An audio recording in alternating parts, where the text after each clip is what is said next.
እናትየዋ ልጇን ማለት ነው መንፈሱን ነው የምትጠይቀውና የዚህች ልጅ አባት እኮ ያንቺ ባል ነው አለቻት። በቃ ደነገጠች። ማለት እንዴት አለች። የልጆቹን አባት ታውቂያለሽ እንዴ አንቺ? እኔ አላውቅም። በቃ እኛ ነን እኮ ይሄን የሰራነው። በቃ በዝሙት አይን አየችው፣ ተመኘችው። የምትፈልገው ነገር በሐሳብ ነገርናት። የሚያስፈልገው ነገር ፈጸምን። ሌላ አላችሁ መተት አላችሁ? አይ የለንም፣ የቡዳ የዝሙት መንፈስ ነን። ባልሽን አየነው፣ ከዛ ተመኘችው። ከዚህ የመሰለ ቆንጆ ሰው ልጅ መውለድ አለብኝ ብላ አሳመነችው። እሺ ብሎ ዘር አቀበለ። እኔ ካንተ የምፈልገው ልጅ ብቻ ነው፣ ዘር ብቻ ነው የምፈልገው ብላ አለችው።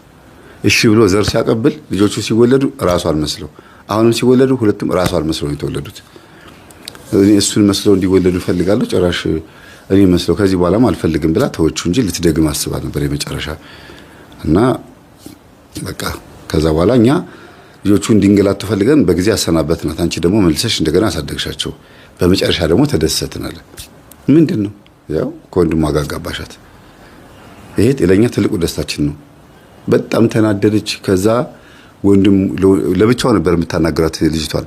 እንዴት ብዬ ለወንድማቸው ልንገራቸው፣ ለወንድሟም እንደገና ለልጆቼም እንዴት አድርጌ ልናገር፣ የገዛ ወንድሟን ያገባቸው የሚለው ነገር ራሷን አሳመሟት። ከበርሜል ጉርጊ ሳትወጣ 15 ቀን ባሱ ሁሉ አምልጧት በግሏ ነው አዲስ አበባ የመጡት። በግላቸው ነው ራሱ መውጣት አስጠልቷት ኢትዮጵያ ተመልሽ ማነው አዲስ አበባ ተመልሽ አልሄድም፣ ውጭ ሀገር ተመልሽ አልሄድም፣ በቃ ኑሮ አስጠልቶኛል ብላ ተከዳው በጓደኛዬ ብላ በጣም አዘነች።